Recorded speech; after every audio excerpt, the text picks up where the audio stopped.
mi padre, mi suegro, mi tía, todos ellos se acabaron. Yo vi a mi mamá morir. Mi hija ya es una niña que tiene cáncer regado por todo el cuerpo.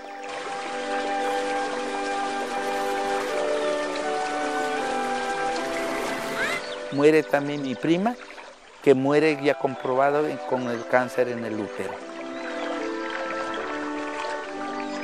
Han muerto personas de 27, 15, 12, hasta de 1 año. Le decíamos el niño elástico porque no tenía huesos, sino que tenía cartílagos y él se doblaba por todo lado. Creo que vivió como 2 meses.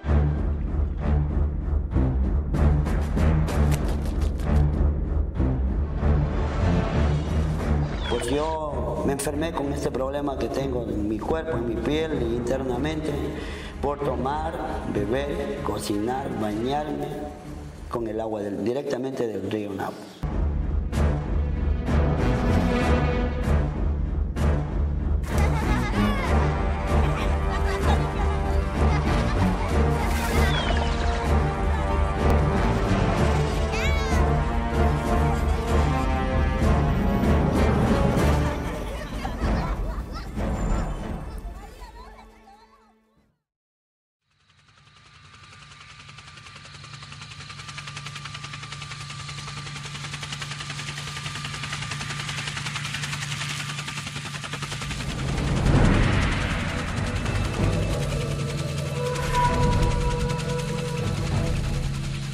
Desde la década de 1920, la compañía Standard Oil de Nueva Jersey, Grupo Rockefeller, había venido explorando, prospeccionando toda la región amazónica.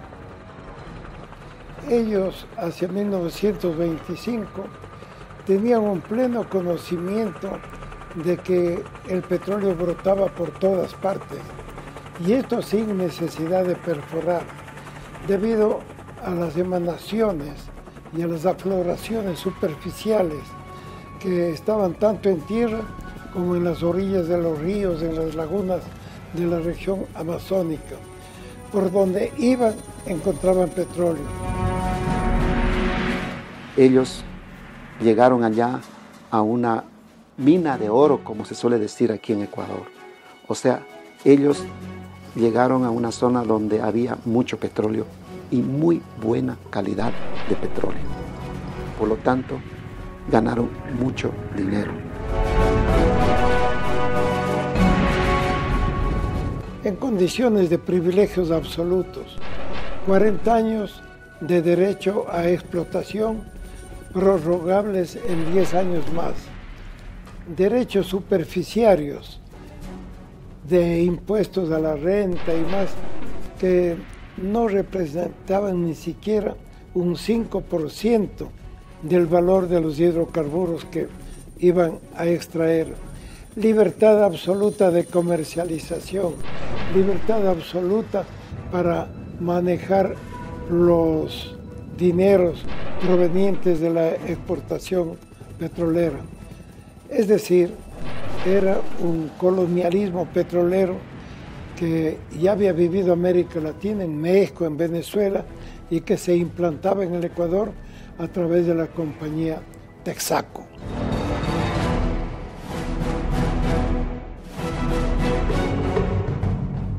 Cuando se descubrió el petróleo, el primer barril que sacaron desde Lago Agrio fue recibido de la manera más ridícula por los militares en un desfile solemne. Hacía indispensable que nuestro oro negro sea conservado como una reliquia histórica en el templete del colegio militar. Entonces vos veías en un carro militar con escoltas un barril de petróleo escoltado. Y esa era la salvación del Ecuador. Por fin Diosito Santos se acordó de esta geografía y nos iba a salvar. La gente, los militares abrían que chorreó un poco de petróleo y la gente cogía y se santiguaba porque llegó la redención.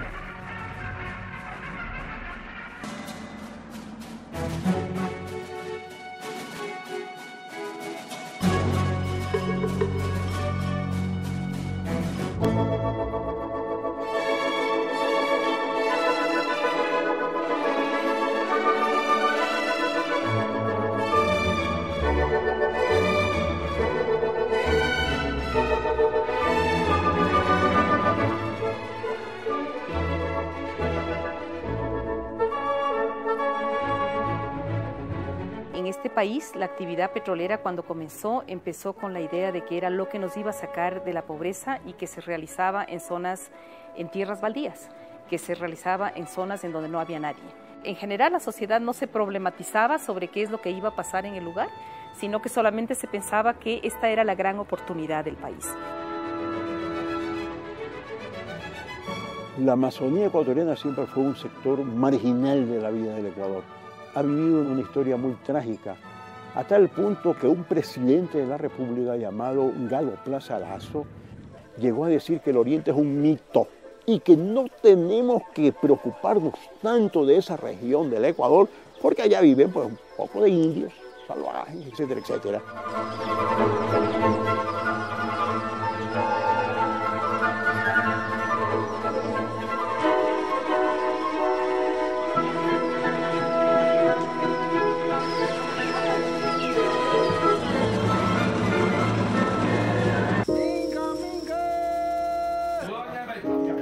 Hay una manifestación de indígenas en los años 1936-1937, en donde dice, más petróleo, más hambre, más jodidos. Explico, el Estado como estructura nunca le interesó la Amazonía. En una época era de salvajes, ahora es zona de petróleo.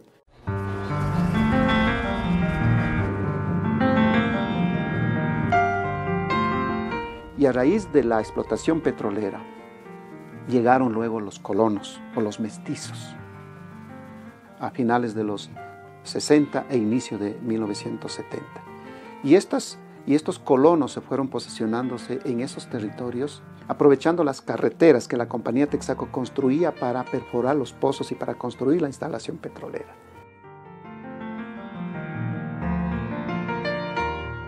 Se agruparon entre familias, entre vecinos, y formaron las precooperativas, luego nacieron las comunidades, luego las parroquias y ahora las ciudades.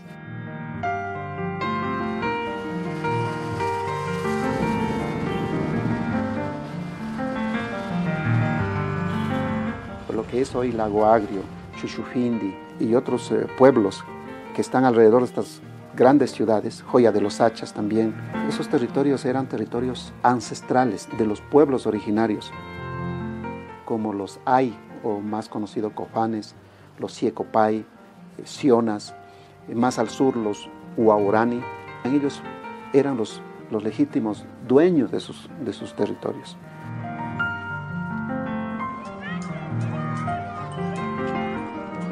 Si revisamos esa historia, también es una historia de matanza.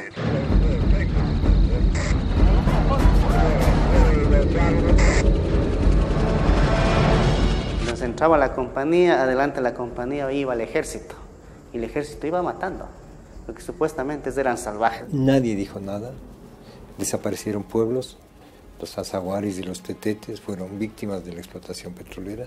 Ya no existen, desaparecieron. ¿Qué pasó? No lo sabemos. Ahí vivían los tetetes, ¿no? Pueblo indígena que desapareció después del ingreso de Texaco y que quizás eso es lo más relevante dentro de los impactos que Texaco originó al mundo indígena amazónico en el Ecuador.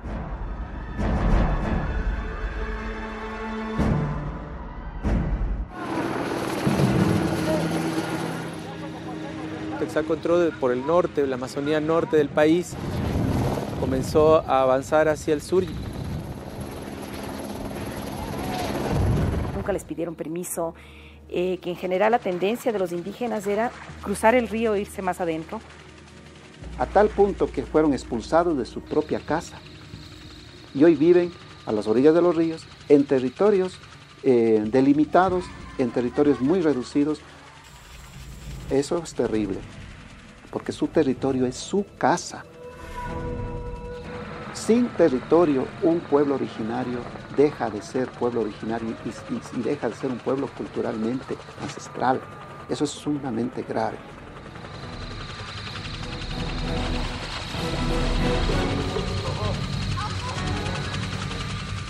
De lo que habíamos visto anteriormente, grandes águilas, grandes cóndores o animales grandes, era primera vez mirar aquellos helicópteros que volaban y sobrevolaban en nuestras comunidades.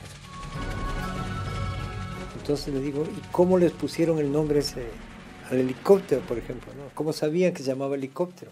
No sabían, ¿no? ¿Y qué nombre le pusieron? Como el nombre de la libélula. Y los tractores como el nombre de las orugas en su propio idioma.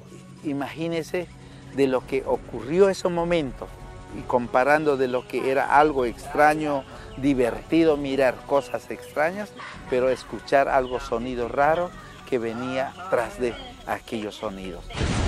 Tenía miedo cuando ellos se acercaron al río donde estaba ella pescando. Entonces había dicho, por favor, díganos el camino para ir porque queremos sacar petróleo. Ella se había asustado y fumando se habían acercado, dice ellos. Entonces ella tenía mucho miedo porque decían que ellos saben matar, algo así, y ella estaba pescando. Entonces ahí empezaron a conversar que ellos son de la Texaco. Decían que van a empezar a buscar petróleo y le preguntaban al papá de ella que si conoce algunos petróleos aquí en el sector. Para que ande carro, para que ande avión, para que ande helicóptero. Entonces eso es lo que decían porque no entendían la palabra petróleo todavía. Mirábamos que también cómo venían a poner sus trochas de 10 metros, de 12 metros en la selva virgen, cortando todos los árboles grandes. No había explicaciones a nosotros que siempre para nosotros eran considerados árboles sagradas, árboles que realmente mirábamos con respeto, solamente utilizábamos para construir canoas como beneficio de embarcación y traslado o medio de transporte de nosotros. Significaba muerte para el mundo natural.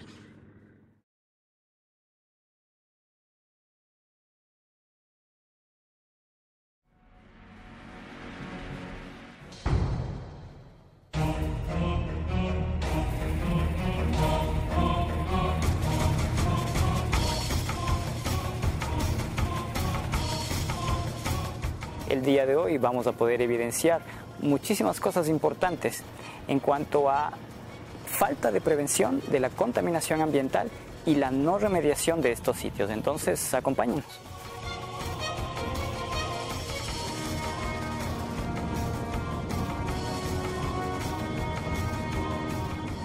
Mientras estemos aquí, como estamos en un día soleado, es importante que respiremos por la boca, no por la nariz de manera común, ya que las moléculas del hidrocarburo, ¿no es cierto?, con este calor incesante de la Amazonía tienden a evaporarse y es posible que nos puedan causar algún tipo de afectaciones en nuestro cerebro y por ende darnos algunas molestias ahora durante la visita, ¿no?, como dolores de cabeza, mareos, ganas de vomitar, dolores de estómago, etc.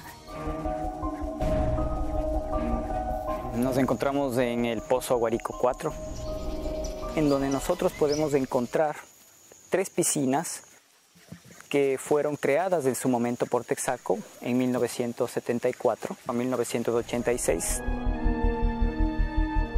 Durante estos 12 años de operación se extrajeron alrededor de 270 barriles por día y se construyó piscinas que eran espacios abiertos de excavaciones de dimensiones varias, un promedio de 10 por 10 metros aproximadamente, en donde se depositaban los desechos de las primeras pruebas de producción.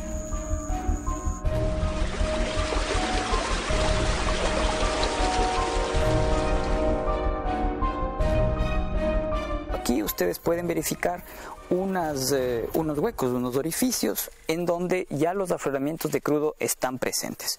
Si yo ingreso este palo que mide aproximadamente 1 metro, yo voy a sacar y miren, hay una combinación de crudo, de tierra, de lodo. Podemos verlo aquí. Esto es crudo, huele a gasolina, huele a diésel, ¿no?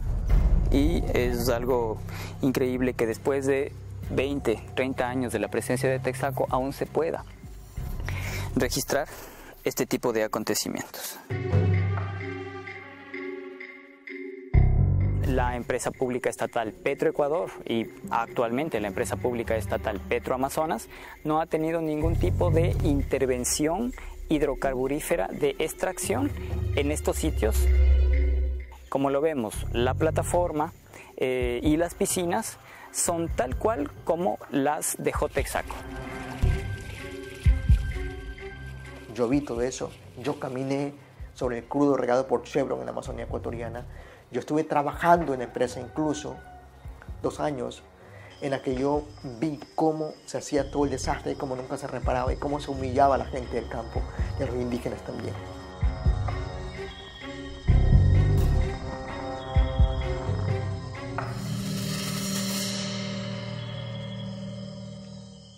Si ustedes se dan cuenta, todas las piscinas de petróleo siempre las construían lo más cerca a un río, a un estero, a un pantano.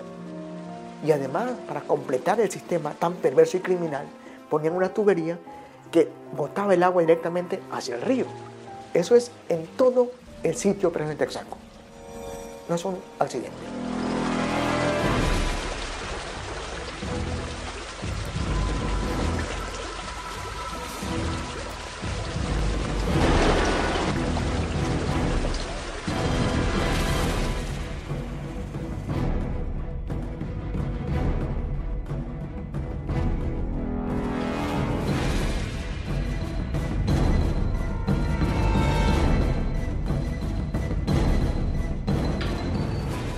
Este río se llama La Victoria, es un río que trajo el agua de formación de la estación Lago Norte.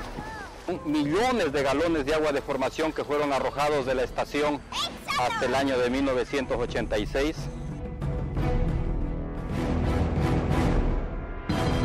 Pero nunca ha sido reparado, nunca ha sido limpiado este río.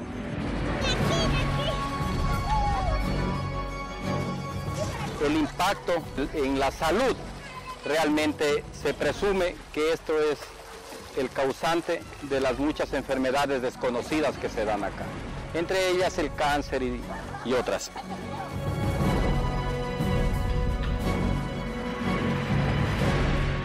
El río también atraviesa por la comunidad Siecopay, que es una comunidad autóctona de acá, un pueblo ancestral de acá. Y lamentablemente, pues la gente, no habiendo más a dónde bañarse, a dónde refrescarse, tiene que seguir utilizando estas aguas.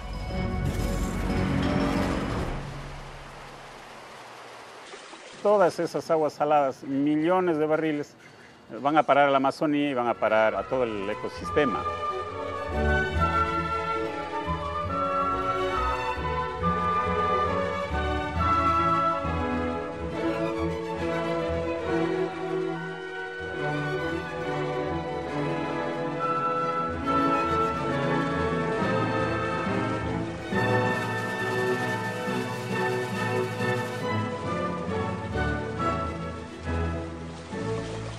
Alrededor de 4.500 hectáreas de superficie fueron deforestadas. Se llegaron a contaminar cerca de 2 millones de hectáreas de superficie de territorio amazónico que ha sido afectado por las operaciones de Texaco, por esta mala operación de Texaco.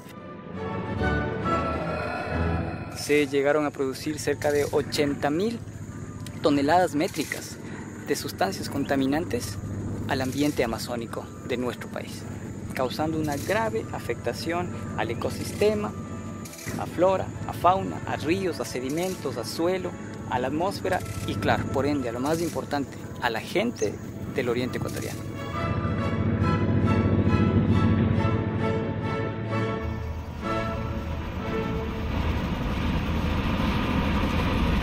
Y había todos los días tremendas humareras de humo negro, ¿no? Que después, cuando la gente tenía que coger el agua de lluvia,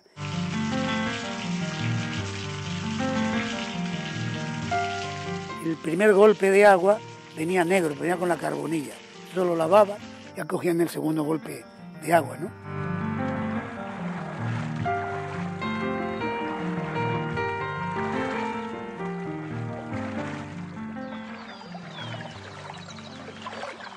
Dice que ellos estaban, primero no sabían, cuando empezó a doler la barriga, poco a poco, no sabían qué pasaba. De pronto dice que ahora ¿qué pasó? ¿Qué comimos mal? Si siempre comimos lo mismo. De pronto dice que se han estado igual por el río, han subido por el río pequeño que hay al frente. Ven que cosas negras bajaban, algo raro. Y ahora, ¿qué es esto que está bajando? Dice que cuando ellos habían visto como esos pozos que ellos hacían, nunca los tapaban. Entonces cuando crecía y con la lluvia eso, entonces ese petro iba bajando, entonces iba contaminando. Simplemente mirábamos cómo se morían los peces. Como no había información de nada, la gente seguíamos consumiendo. Cogíamos aguas para beber, incluso solamente poniendo a los lados lo que es la mancha de aceite y el petróleo. Cogíamos ahí.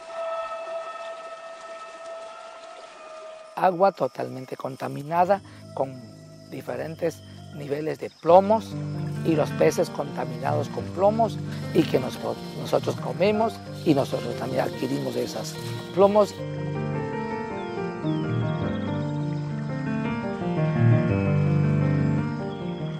Y seguimos la ruta a la muerte.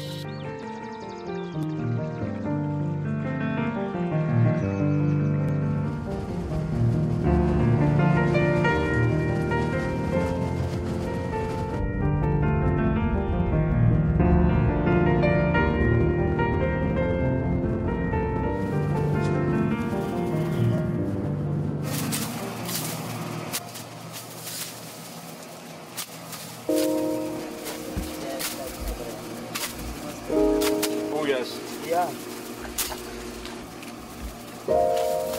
Mire el petróleo, mire.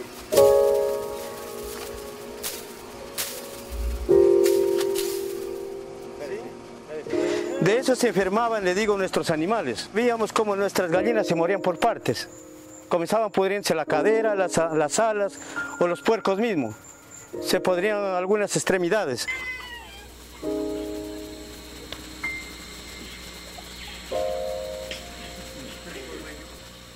Veíamos que se morían las vacas, abortaban las vacas, el ganado, o si no, si caían por ahí los animales se quedaban sin pelo, había una serie de cosas.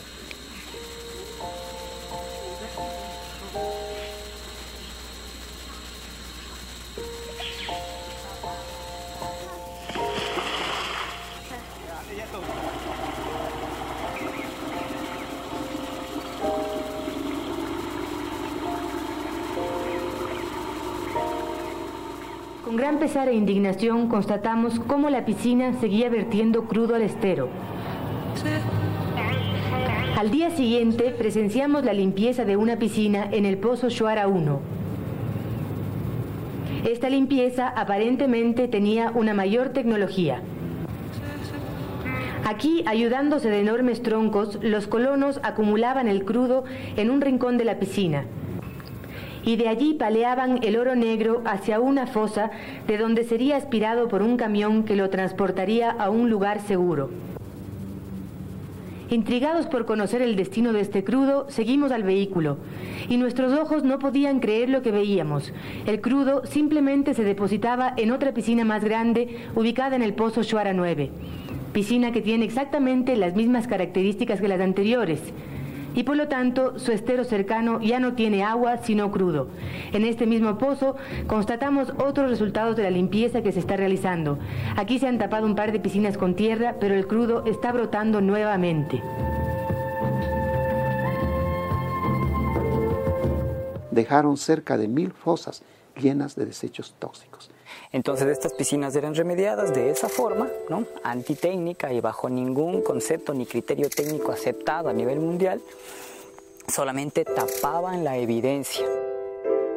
Podemos evidenciar alguna vegetación que es herbácea, vegetación corta, no tan grande, de muchísima diferencia con el bosque. Son algunas especies las que se encuentran ya un poco adaptadas a la contaminación que está presente al inferior de esta piscina. Es después de algunos años que la gente compraba las tierras, en los años 80, en los años 90, hacía algunas actividades agrícolas o ganaderas, comenzaba a cultivar o a construir casas encima de las piscinas y es en donde se daba cuenta que el hidrocarburo todavía estaba presente. Son pedazos de crudo,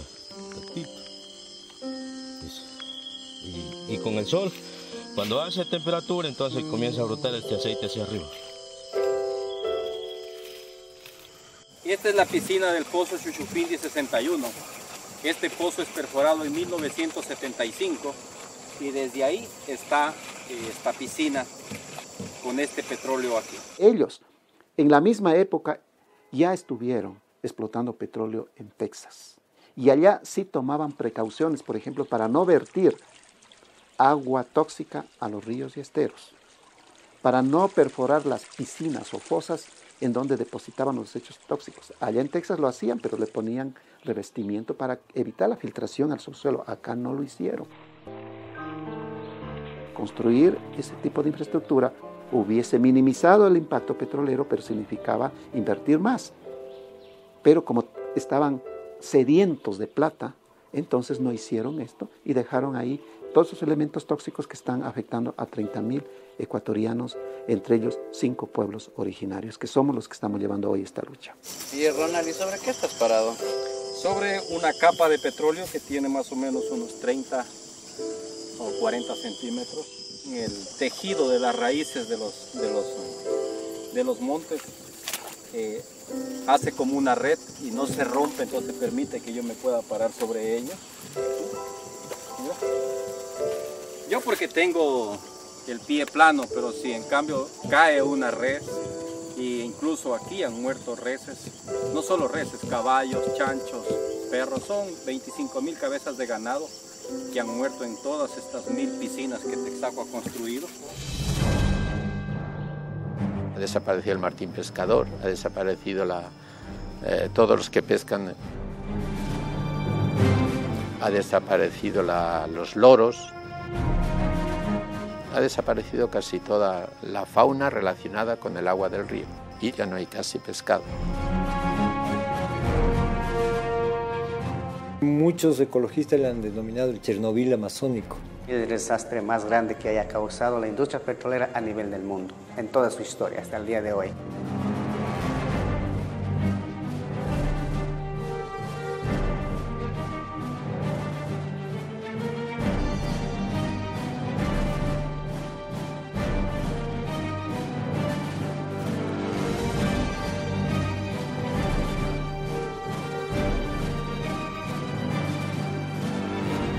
Se puede comparar con el desastre de la Exxon Valdez, por ejemplo, en Alaska, o la BP en el Golfo de México, o el Prestige en España, o el Erika también en Francia. Desastres globales o mundiales que han sido de mucha repercusión en el mundo entero. Pero todos esos desastres fueron accidentes. Este no fue accidente. Texaco, después comprada por Chevron, por eso le llamamos Chevron Texaco, hace la contaminación a sabiendas de que la está haciendo, no fue un accidente. Que incluso aunque fuera por accidente tendrían que pagar, como sucede en la mayor parte de los países del mundo. Se paga cuando se produce una contaminación, aunque sea por accidente. Esto es más grave todavía, sabían lo que estaban haciendo. En estos lugares el petróleo lo regaban en el piso para que no levante el polvo.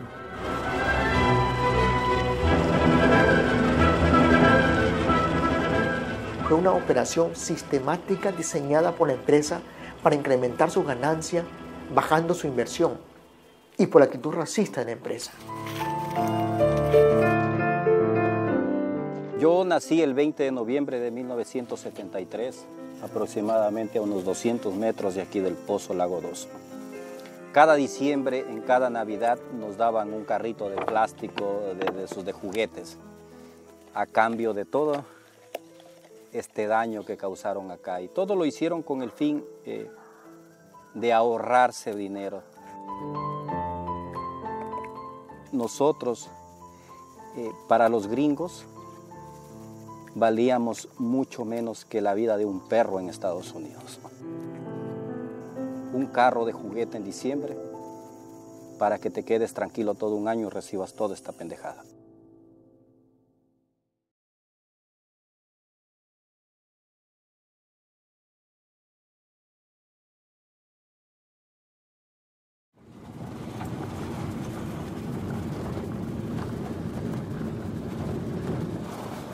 Hemos visto caer a las víctimas. Es decir, hemos sido testigos de que las víctimas han ido cayendo poco a poco. Un compañero también de San Carlos, Ruperto Narváez, también un compañero que participaba en las marchas, iba a Quito, estaba aquí en Lago, estaba presente. Y un tiempo regresé, el año pasado regresé a su comunidad y mi sorpresa es que ya hace 2 meses había fallecido también con cáncer. Quienes integraban la explotación petrolera decían que el petróleo hay que ponerse en la piel, que esto sirve para muchas enfermedades. Porque decían que el petróleo, como no era dañino, sino que el petróleo era medicina, la gente acá se ponía petróleo en el cuerpo y se envolvía con trapos como si fueran unas momias. Hicimos algunos estudios de salud, logramos identificar cómo en las zonas en donde había actividad petrolera habían mayores problemas de abortos, de cáncer, problemas a la piel.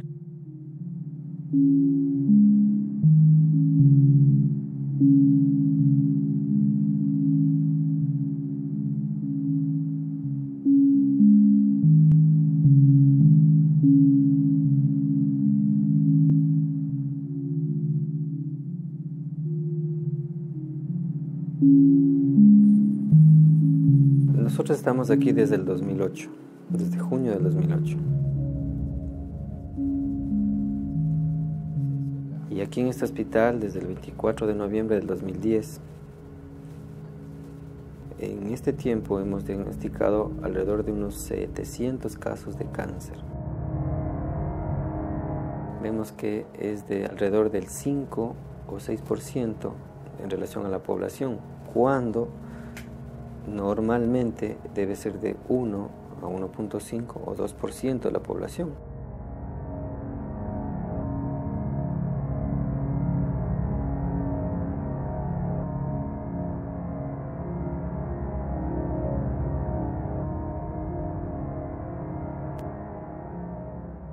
El mismo Ramiro Merlo, ¿de qué murió? Don Julio Díaz, díganle de qué murió, si no fue de cáncer. Que se hagan esos levantamientos de esos expedientes, de esas actas que tienen de los muertos. Tuve 5 abortos, 4 varones y una mujercita. Me acostaba así a dormir tranquilo y amanecía con los dolores y ellos me lo sacaban jalando, porque no podía dar a luz y eso era por motivo de esas contaminaciones que habían ahí en el pozo. Nosotros vivíamos ahí al ladito. Pero yo le pedí al Señor que me favorezca a mí y a mis criaturas. Yo no me soy.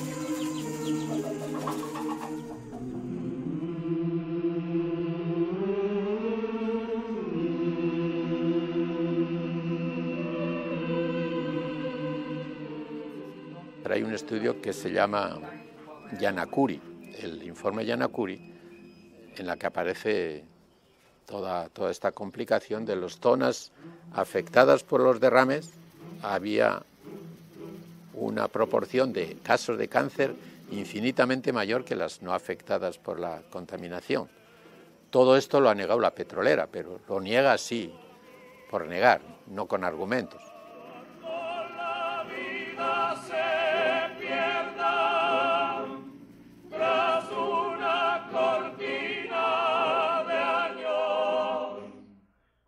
Ellos concluían que efectivamente había problemas de cáncer y problemas de leucemia, en el caso de niños, pero que se había ignorado en el estudio el análisis de si en esas familias había gente que fume y que podía ser el tabaco también una de las causas de esas leucemias.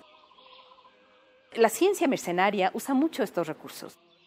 Siempre intenta hacer de la víctima el culpable.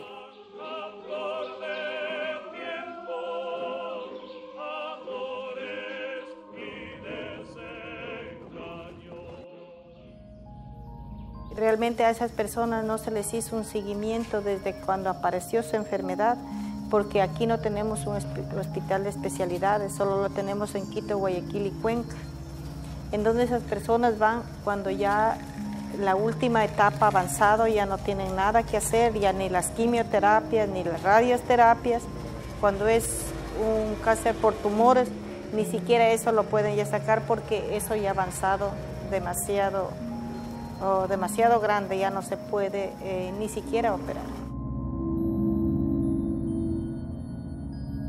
Sí le gusta. ¿En qué grado está mi hija? En séptimo.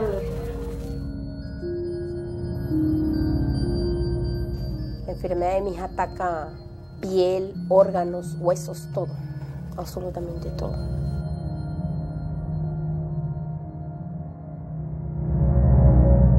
El cáncer que ahora no se puede diagnosticar rápido y que están muriendo los pacientes es cáncer de estómago y de colon. La combustión para obtener el petróleo liberan muchos radicales aromáticos que están ligados directamente con la producción de cáncer, con neoplasias. Todos estos químicos que utilizan y que hacen combustión producen radicales libres y producen aminoácidos aromáticos que causan cáncer.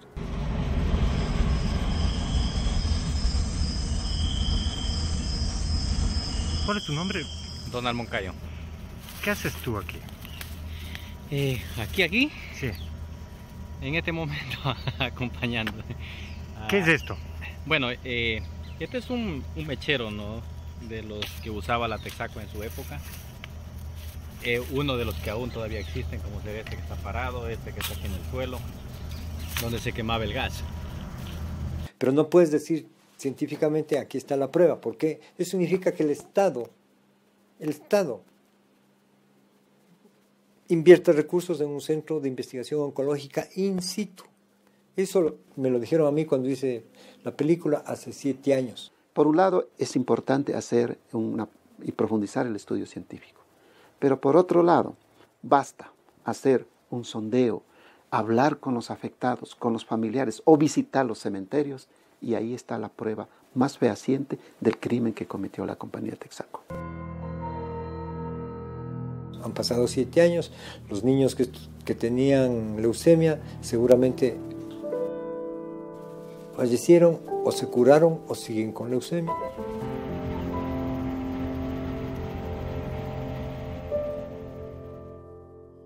Y las señoras que dieron los testimonios murieron y las que me dieron seguramente viven o han muerto. Es parte de ese dilema que significa vivir en una zona limbo, como así ha sido.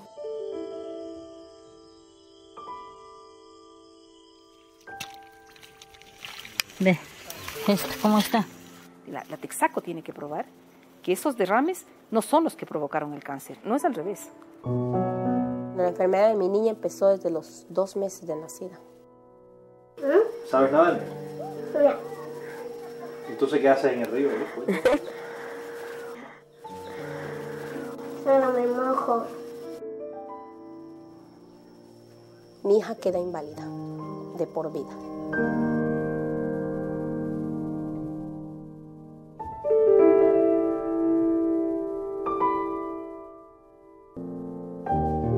Tiene osteoporosis en todo lo que es la pierna, el fémur, tiene osteoporosis en la columna también, debido a la enfermedad.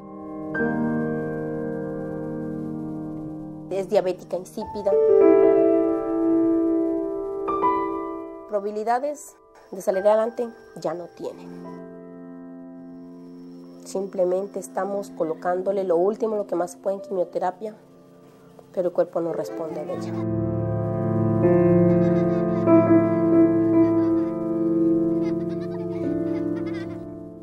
Para lo que le resta, pues no creo que necesite ya ella nada.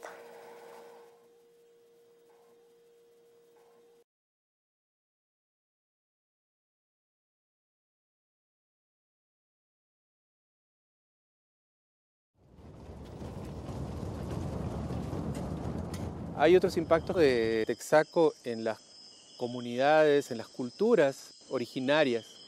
Y básicamente estoy hablando de la desestructuración social, de la pérdida cultural que sufren estos pueblos, ¿no? De ser pueblos principalmente nómadas, comienzan a ser sedentarios y comienzan a cambiar su forma de vida hacia la necesidad del dinero.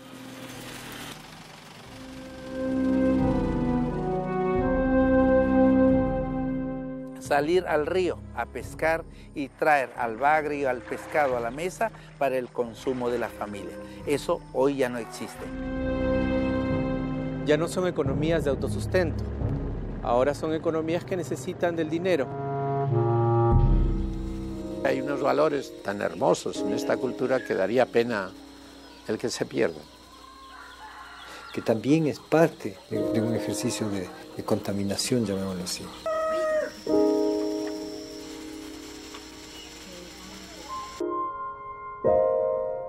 Y sus mujeres fueron violadas. Ese es un aspecto dolorosísimo, ¿no?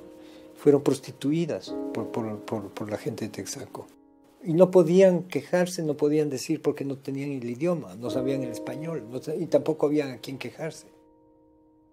Y yo le conocí a una señora que fue prostituida por Texaco. Es decir, que le usaron como prostituta y le iban a retirar en helicóptero, le sacaban para llevar a que, comillas, perdonarán la expresión, de servicios en otros lados, en los campamentos.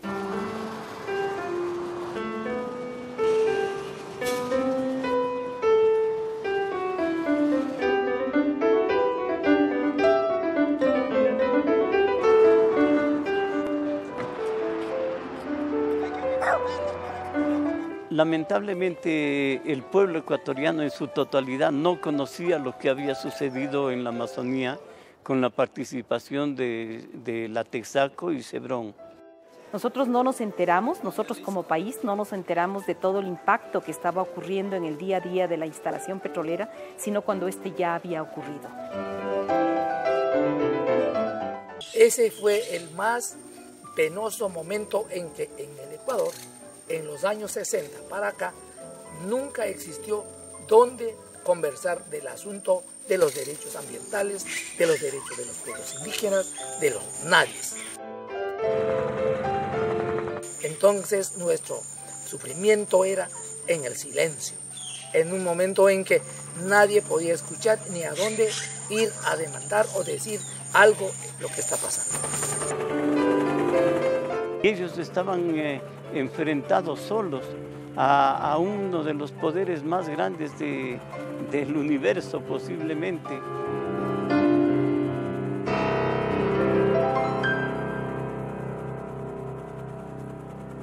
Significa una pregunta que siempre me hice: ¿dónde estuvimos?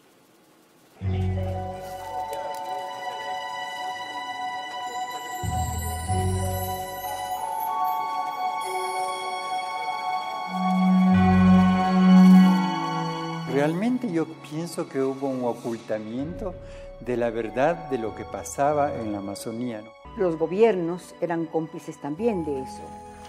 Y la propia oligarquía, la propia clase dominante, que también tenía el manejo de todo el petróleo en el Ecuador. Cuando la Texaco ya no estaba aquí, en el año 90, empecé a pensar con algún grupo pequeño, decirle, bueno, ¿a dónde se puede hablar esta suciedad que hay aquí en medio de nosotros? Uno puede extraer muchas lecciones, como el hecho de que el capital es un ejercicio demoníaco, todo eso puede extraerlo. Pero para mí lo principal es dónde coños estuvimos. Acá vino alguien, mató un animal, dejó todo, suciedades, pero no limpió y se fue. Eso es lo que encuentro aquí, dije yo. ¿Quién va a limpiar eso? Todo lo que ahora deja, toda la podrición, todas esas contaminaciones. ¿Ahora qué?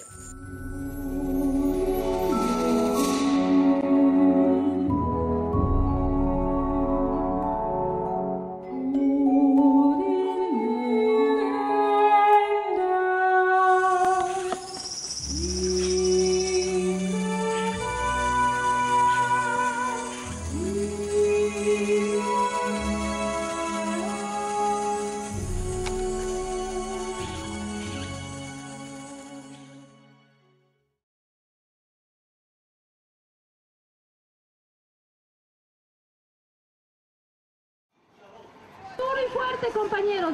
Avanzamos y continuamos gritando las consignas. ¿Quién contaminó la Amazonía? ¿Quién debe reparar? El día 3 de noviembre de 1993, yo, Elías Piaguas, estuve en la ciudad de Nueva York. Por primera vez en la historia, un CIECOPAIN estuvo las cámaras internacionales nacionales y realmente fue un día más grande del mundo porque ese día nació esta demanda en contra de la Texaco, antes y ahora Chevron Texaco.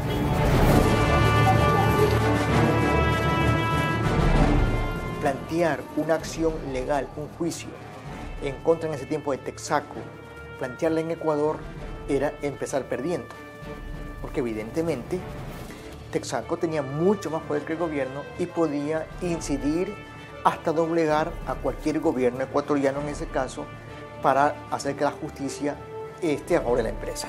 El juicio en los Estados Unidos en el 93 se lo planteó porque allá existe una figura legal, se conoce como class action o acción de clase, que permite que una persona, un grupo de personas pueda demandar por el conjunto de afectados. Y se tenía como elementos a favor que la empresa Texaco tenía la sede matriz en Nueva York, que las decisiones de cómo operar en Ecuador venían desde la sede matriz de Nueva York, que el capital de inversión venía también desde Nueva York. Era desde el momento en que fue como una bomba de tiempo cuando nosotros, los amazónicos, hablamos la realidad y la situación que viven las nacionalidades en la Amazonía ecuatoriana. Existían posiblemente más garantías de justicia para las víctimas en cortes norteamericanas que en cortes ecuatorianas. La demanda fue muy clara, la demanda era por daños y perjuicios de nuestro hábitat para la reparación y respeto a nuestras vidas. Cuando empezamos el Frente de Defensa de la Amazonía en el año 94, la conformamos mayoritariamente organizaciones sociales. Era una coordinación, digamos, de algunos líderes locales, líderes de comunidades. Estaban incorporados también líderes de organizaciones que ya existían. Organizaciones que estuvieron ya en esta coordinadora popular del Nororiente que nació de este trabajo de la iglesia. Trabajábamos juntos y hacían las reuniones en los locales de la misión. A veces usaban nuestras casas para dormitorios. Como no había dinero, les dábamos de comer. Fue una lucha muy unida, organizaciones campesinas, organizaciones indígenas y la iglesia del Lago Agrio y de aquí de Orellana. Y las amenazas lo mismo. O sea, hay anécdotas miles de estas. A los misioneros siempre nos tenían ya localizados, ¿no? La represión no la hace directamente Texaco, la hace a través de la policía o del ejército. Y lleva todo el cuerpo lleno de que no te hablan los patrones, que te amenazan que te van a disparar. De los culatazos y de los golpes y de las patadas que me dieron, ¿no? Cosas de pero eso es parte de la pelea. Que en ese momento uno no siente nada, uno está como una nube. A mí me causa alegría en cierto sentido porque les controla, les domina. después de 3 o 4 horas comenzó el cuerpo a dolorerse, ¿no? O sea, da la sensación de que tú dominas a ellos, aunque ellos te persigan o te sigan. ¿Estamos listos? Debate, análisis, participación. Lo que la sociedad civil quiere. Radio Sucumbíos quiere debatirlo. Participe en Punto de Giro. ¿Qué tal, amigos y amigas? Buenos días, un saludo cordial. Les saludamos desde Nueva Loja, en el cantón Lago Agrio, provincia de Sucumbíos, nororiente del Ecuador. Estamos iniciando este punto de giro el día de hoy para conversar de un tema de gran interés y preocupación en el nororiente ecuatoriano. El caso de la contaminación ambiental y de la herencia de la mano sucia de Chevron Texaco. De esta manera iniciábamos nosotros hace más de 20 años el programa La Silla Caliente a través de Radio Sucumbíos, mediante el cual nosotros pudimos generar procesos de organización, de movilización de la comunidad amazónica y de luego dar inicio con el Frente de Defensa de la Amazonía, que es aquel espacio de los afectados por la compañía Texaco. Luego constituimos en el 2001 la Asamblea de Afectados, ahora se llama la Unión de Afectados. Era con nuestro cafecito, con nuestro trabajo, vendiendo el pollo, vendiendo la gallina, vendiendo el saco de maíz o pidiéndole al vecino. Desde Luna tienen ahí una buena cosa de tipo de hábitat, ¿no? O sea que Miguel Ángel te acompaña. El Estado, al ser juez y parte, rechazaba todas las denuncias escritas que hacíamos nosotros. Yo haber escrito no he conservado, pero miles de denuncias con una máquina viejita que tenía. Y nada pasaba, porque los gobiernos anteriores, vinculados con los intereses de las petroleras, recibían también un cállate a la boca en un sobrecito con los dineros. Texaco siempre tuvo esta capacidad de negociación y esta capacidad de moverse como camaleón, de adoptar formas, de negociar, de incidir, de influenciar en algún momento, y no solo en gobierno, sino en todos estos procesos que se levantaron a lo largo de la historia, ¿no? Y de hecho en la política petrolera, los gobiernos últimos de Sixto Durán Ballén, eso fue un entregarse a las empresas privadas, ¿no? Nosotros estuvimos iniciando esta lucha como afectados directos para lograr una reparación colectiva.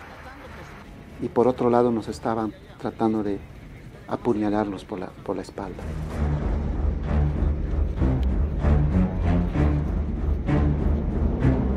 Por un lado el gobierno negociando con la Chevron y negoció un nefasto acuerdo para una supuesta limpieza o reparación o remediación de $40 millones. Es una verdadera traición haber aceptado que Texaco habría limpiado todo. En la supuesta remediación que hicieron, el contrato que les dije, del 95 al 98, gastaron $40 millones. Y en defender el crimen cometido han gastado $2.000 millones. El gobierno de Yamil Maguad en 1998, basado en los documentos de que se había hecho la remediación, entre comillas, le liberó de responsabilidades. Yo decía, no hagamos pacto con ninguna institución del Estado y con ninguna institución indígena porque se van a vender. Hagamos con las organizaciones de base. Esas no se venden. Entonces, eso pasó.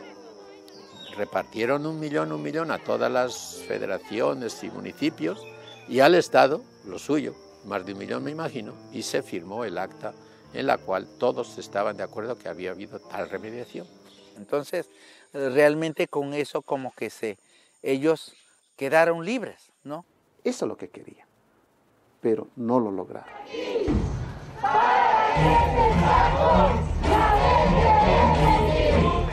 Descuidaron de la gente que realmente naturales como nosotros y vamos a demandar. Hicimos el juicio como personas naturales, es muy privada y nada tiene que ver con el Estado ecuatoriano. Los jueces de Nueva York consideraron que sí teníamos derecho a un juicio, que esa liberación la hacía el Estado, pero que el Estado no puede negociar con tus derechos personales como tal, ¿sí? Y que en consecuencia las víctimas tenemos derecho a un juicio. Entonces, ese primer argumento de Chevron no tuvo eco y fue desechado. Debate, análisis, participación. Seguimos con esa batalla por 9 años consecutivos, litigando en cortes norteamericanas en Nueva York para decidir si el juicio debía tramitarse en Estados Unidos o en Ecuador. Para tener más éxito Chevron en ese argumento, presentó 14 declaraciones juramentadas de prestigiosos abogados ecuatorianos, quienes afirmaban y decían que las cortes ecuatorianas eran las mejores del mundo, eran perfectas, eran idóneas y que Chevron estaba muy cómodo en el sistema judicial ecuatoriano y que por lo tanto, si había un juicio, debía tramitarse en cortes ecuatorianas. Y presentaban la larga lista de juristas del país que decían las cortes son perfectas. ¿Sí? Todos obviamente pagados por Chevron.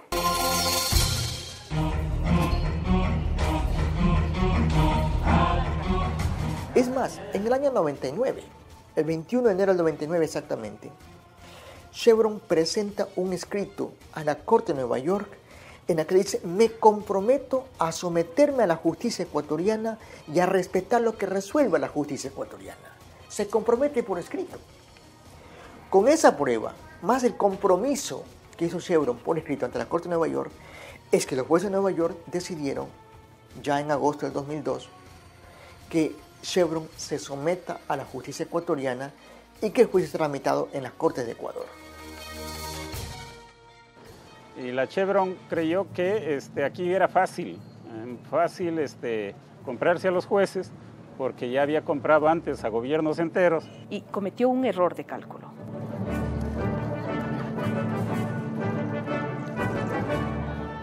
Es que, estando el caso en el Ecuador, podía ser más observado. El caso iba a estar llevado en Lago Agrio, en donde vive la gente. No eran 3 jueces a los que habían que ablandar o convencer. Había que neutralizar toda una opinión, toda una organización, toda una comunidad.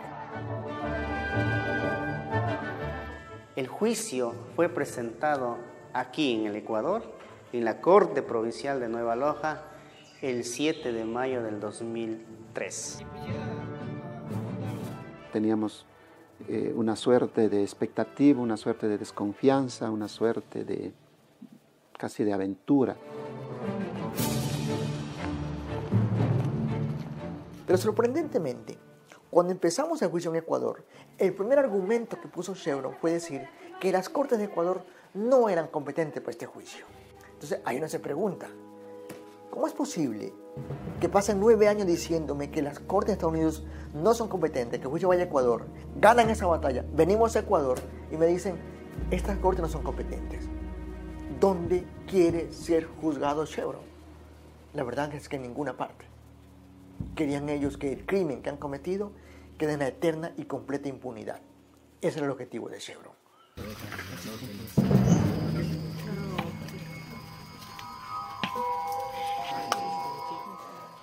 Note usted que la parte más importante de este juicio en Ecuador la empezábamos el 18 de agosto del 2004, cuando íbamos a empezar el trabajo de campo de inspecciones judiciales.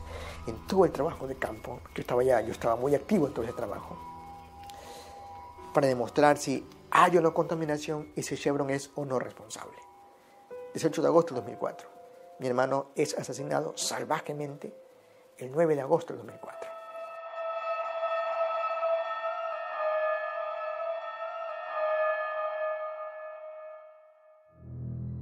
O sea, 8 días antes, como quiera, de que empecemos a trabajar la parte fuerte del caso. Y evidentemente es torturado de una forma increíble. O sea, es torturado, es destruido. O sea, su cuerpo fue destruido, su cabeza fue destruida casi por completo, que costaba reconocerlo directamente. La víctima no debía ser él, supuestamente era yo. Que a quien perseguían realmente era a mí. Que se equivocaron, no lo sé.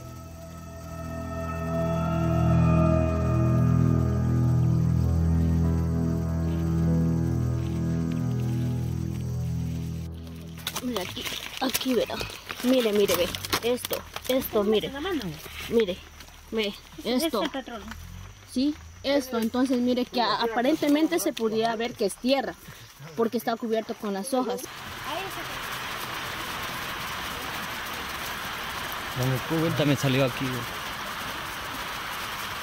Y ahora, vuelta, también tengo acá. Esto cuando es el sol, esto calienta y eso hace doler la cabeza. Gracias a los árboles que todavía existen. Por eso es que todavía nosotros podemos respirar aire puro. Bueno, me siento un poco mal psicológicamente por eso.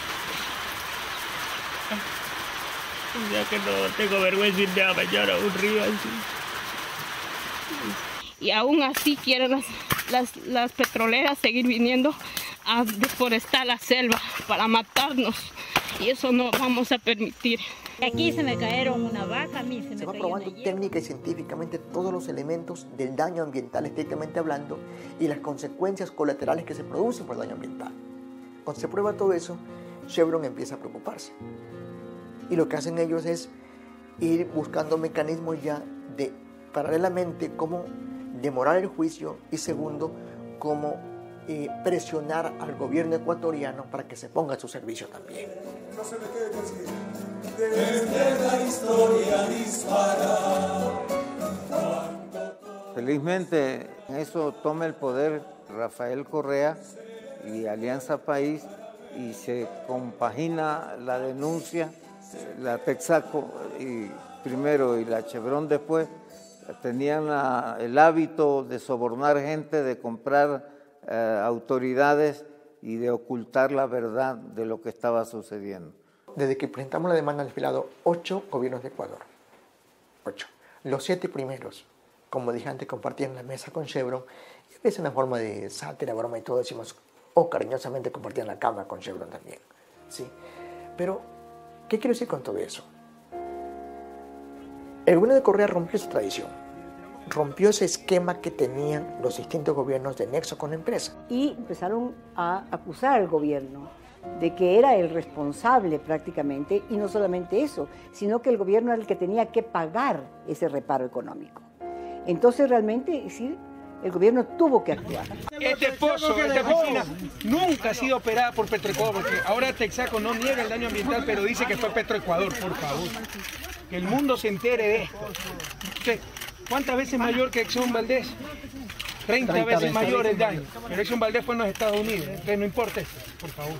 El daño es tan grande, son miles de millones. Eso no tiene el Estado ecuatoriano. Tiene que pagarlo quien lo causó. Yo de color y estaba un agua turbia y un olor a hierro. ¿A petróleo? Sí, a petróleo. A gasolina. O sea, aquí no hubo remediación, solo que taparon todos los desechos. Enterraron los desechos. Señor presidente, solicitamos que se haga pagar a la compañía Texaco daños y perjuicios y que remedie el ambiente contaminado. No tenemos agua. Aquí tengo mis heridas, vea. No crean, vea. ¿Qué fue esa operación, compañera? El cáncer. ¿Cáncer a qué? Al útero y aquí a la boca del estómago. Tomamos agua lluvia, porque no estero hasta el día de hoy no hay. La mayoría parte y han muerto muchas personas que están al lindero del río. El primer presidente que nos va a tomar a oído, porque este presidente creo que es presidente de los ecuatorianos, presidente de los pobres. Por lo más que digo, muchas gracias, señor presidente, muy agradecido.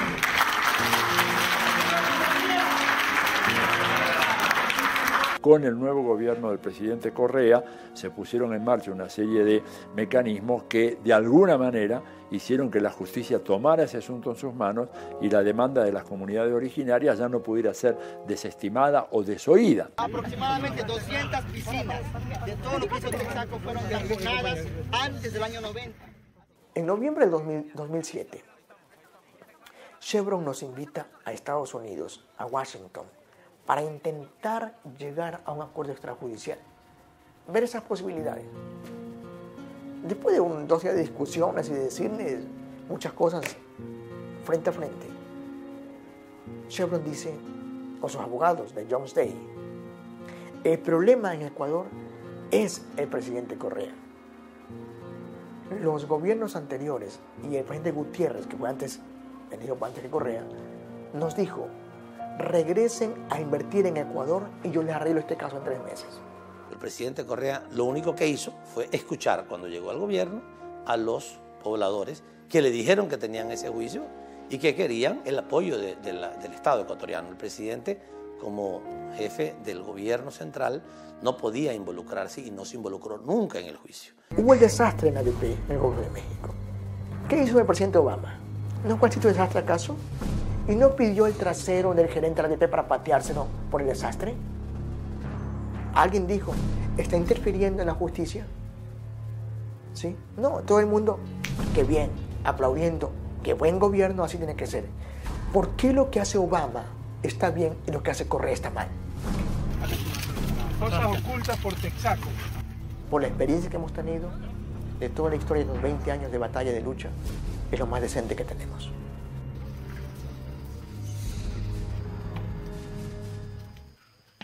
Cuando Chevron se dio cuenta que toda la prueba científica, técnica que teníamos en el expediente era contundente en contra de Chevron, que el crimen ambiental estaba reflejado en todos los documentos, incluso los expertos pagados por Chevron Corporation, que era imposible que pudiéramos perder el juicio.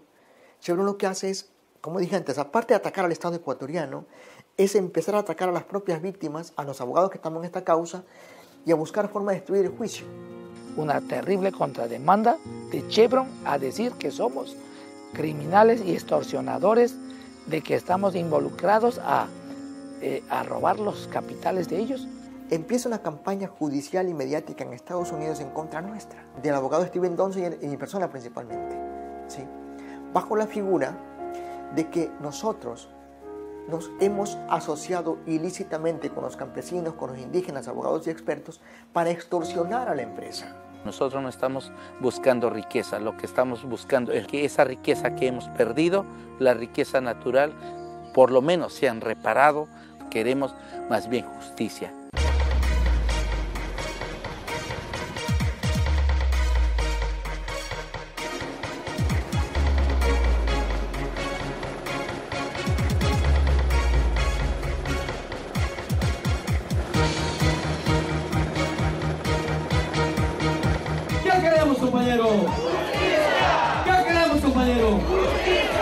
No sabíamos ni qué hacer mismo, ¿no? Fue un momento de alegría, era la primera victoria cuando empezamos nosotros esta lucha. El 14 de febrero del 2011, el juez de Sucumbíos decidió condenar a la empresa Chevron por el daño ambiental causado en la Amazonía ecuatoriana y ordenar que pague una suma de 9.500 millones de dólares para reparar el daño ambiental causado, más unas disculpas públicas que eran muy bien merecidas a las víctimas de este proceso judicial. Es una cuestión súper emotiva en ese momento, porque era como, chuta, o sea, pesa todo el esfuerzo que hace Chevron, a todos los millones que invierte en este caso, a todo el ejército de abogados que tiene, técnicos, científicos, expertos, comunicadores por todo el mundo, pese a todo eso, finalmente la justicia está brillando. Que no ganemos nada, ni un dólar, hemos vencido. O sea, la dignidad del hombre, el liderazgo, los pobres han vencido, la justicia ha vencido. Entonces, eso era para mí el gran sueño. Yo sentí feliz, le digo, salió lágrimas de felicidad y de todas estas cosas lo que ha ocasionado, ¿no? Eso es todo lo que le podría decir. Soy testigo de que 17 años o 15 años antes mucha gente nos decía, pero de gana están luchando con la compañía, es una compañía grande, no les va a ganar. No les van a ganar, eso es imposible, están pasando tiempo. Lo que buscamos es una reparación colectiva del daño ambiental, no una cuestión individual. Y lo que hace el juez en la sentencia es ordenar exactamente eso, una reparación colectiva del daño causado en la Amazonía ecuatoriana. Es para indígenas, de modo que pueda recuperar su sentido de pueblo y su sentido dentro de la Amazonía y su sentido de relación con la selva, con el agua, con el aire. Y ellos deben recibir la última medida de reparación, que es garantías de que no se vuelva a repetir los daños. Va a haber atención médica a las personas que están muriendo, pero no venir a indemnizar lo que se murió su hijo, lo que falleció su papá o su abuelo, lo que sea. Eso no va a haber indemnizaciones a cada familia. Entonces la sentencia económica, aunque sea alta económicamente hablando, pero es insuficiente comparada con el crimen cometido en la Amazonía ecuatoriana.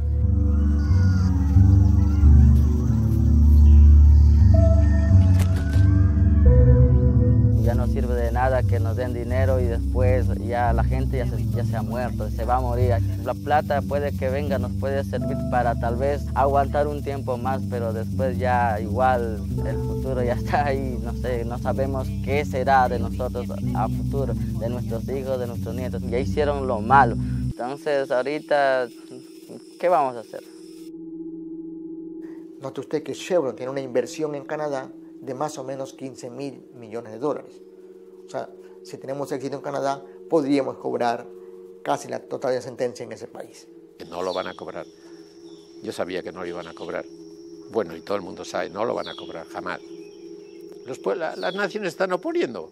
O sea, Texaco tiene acciones en todos los países del mundo, pero nadie le van a dar ni un centavo. Yo entiendo la razón de José Miguel. José Miguel tiene 42 años y vive en la Amazonía. Ha hecho un trabajo impresionante, ha estado con pueblos indígenas, con los campesinos, con los pobres.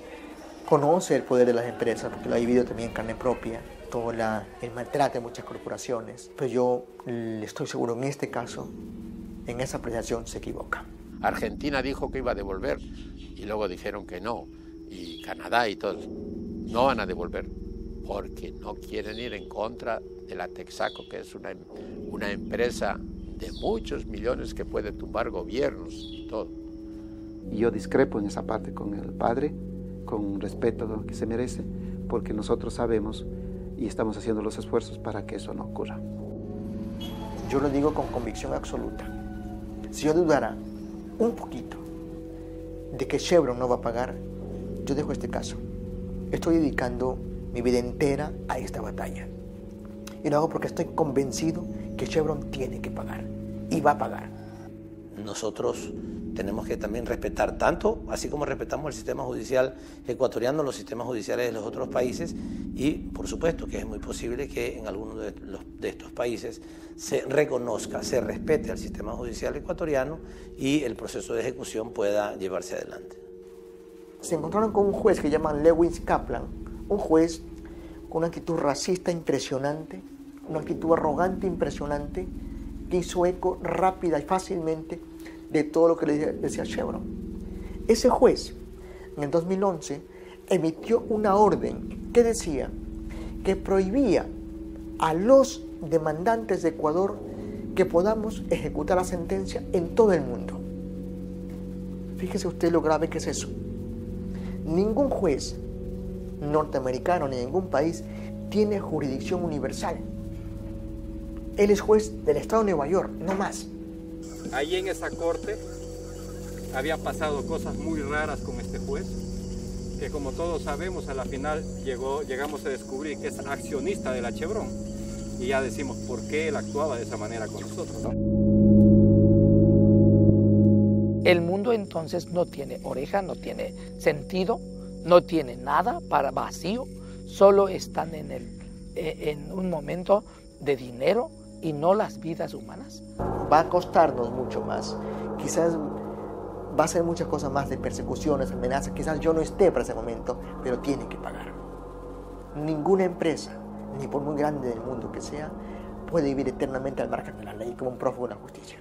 Hoy Chevron actúa como un prófugo real de la justicia, pero eso no es eterno.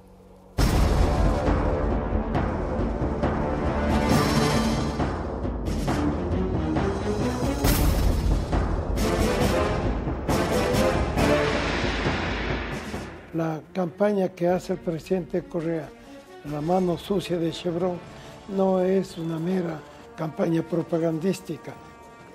Y nació porque la Chevron empezó a atacar al sistema judicial ecuatoriano, a dañar la imagen del país, es decir, que la justicia es corrupta, la justicia ecuatoriana, que los jueces se venden, que el país está politizado, el sistema judicial está politizado, toda una campaña de desprestigio que estaba afectando la imagen del país. El país en estos momentos tiene ya una información completa de ese desastre. Yo pienso que frente a ese tema hay una cohesión nacional. La pelea del gobierno es una cosa, ¿sí? Él es defendiendo lo que le corresponde, me imagino, porque yo no soy experto en el asunto, lo que le debe defender como gobierno, lo que no defendieron los demás. Y el juicio es otro, señores. Mi opinión frente a esta campaña, que públicamente, en la opinión pública del país, del mundo, nos ha ayudado muchísimo. Algo invisible volvió a ser visible ante el mundo de lo que ocurrió aquí en el Ecuador. Hasta ahora no ha existido un juicio de esta naturaleza, de esta envergadura en todo el mundo. No existe. Yo creo que con el juicio de aquí, las comunidades aprenden que tienen derecho a pelear. Eso ha ayudado mucho a crear conciencia dentro de gobiernos y también en las sociedades. Pero como esto no es solamente económico, sino una cuestión de principio, los señores de la Chevron no pueden dar su brazo a torcer. La sentencia en este caso son 9.500 millones de dólares. Yo ganan 25. O sea, con la ganancia neta de un año pagan tranquilamente, no tienen ningún problema. Pero no pagan, no es por la falta de recursos económicos. No pagan por el precedente que significa este caso. Ellos saben que han hecho otros abusos grandes como este en muchas partes del mundo.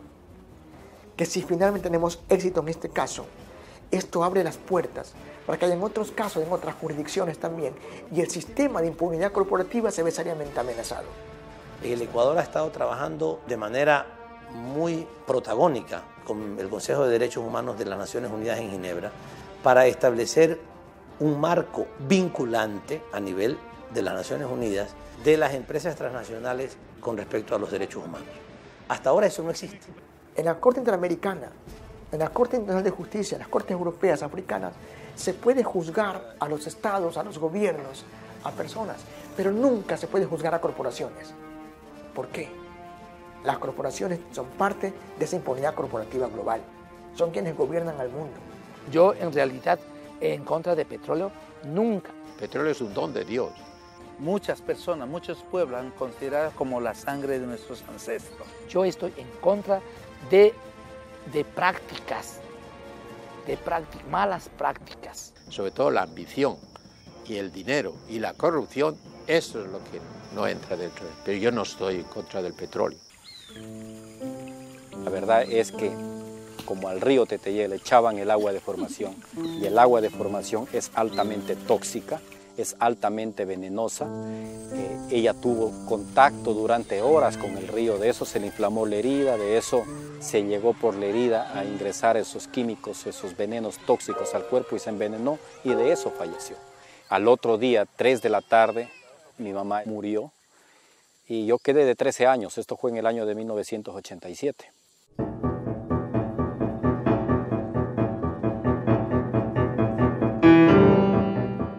Mi papá y mi mamá murieron con cáncer y es muy difícil desarrollarse solo. Cuando murieron ellos me quedé muy joven, recién en 6º curso del colegio. Y pasé muchas peripecias hasta que me gradué de médico. Entonces, no quisiera que otras personas pasen lo mismo, por eso dije, bueno, voy a ayudar a mucha gente que... Yo sé que vengo del País Vasco y los vascos somos un poco así. Amamos nuestra tierra y la defendemos hemos defendido contra todos los gobiernos. Amo la selva y la defiendo. Porque no hay motivos para destruirla.